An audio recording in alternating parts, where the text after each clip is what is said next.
Everybody, today we'll talk about how to fix or how to solve Snapchat not syncing. To know how to fix or how to solve the problem of Snapchat not syncing, you should just go to settings.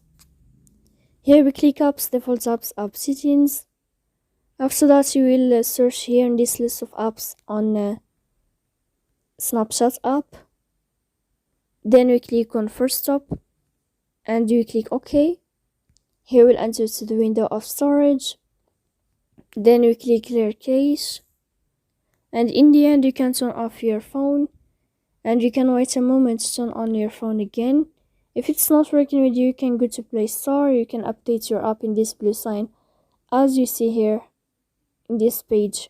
So please don't forget to support us by like and subscribe. See you next time in another video, and thank you for your attention and your watching. Goodbye.